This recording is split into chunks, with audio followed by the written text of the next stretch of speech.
Ahoj, já jsem Blanka, je mi 34 a do programu Cambridge jsem se přihlásila, abych se zbavila přebytečných kilogramů, které jsem nabrala v těhotenství.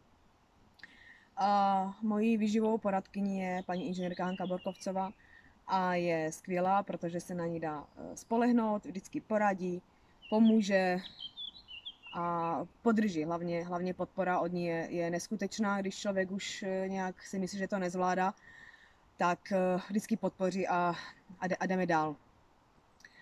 Co mi program dal, tak hlavně to, že jsem se naučila vařit zdravě jídla, jsou v podstatě bez tuku a bez soli, jsou rychle připravená, jsou lehká, jsou chutná, hlavně zdravá.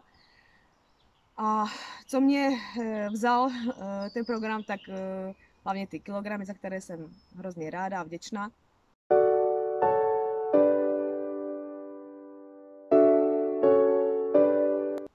Mám neskutečnou podporu od manžela, který celou dobu při mě stál a podporoval mě a pomáhal mi a hrozně se o mě staral, vařil mě neskutečná jídla, fantastické.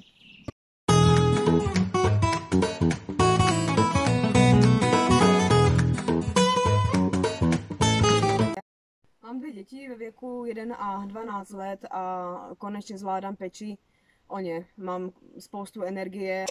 Na závěr bych chtěla tento program doporučit úplně všem, kdo chce začít nový život a být zdravý, protože výsledky jsou opravdu zaručené a já mám za půl roku neskutečných 37 kg dolů a jsem za ně hrozně vděčná.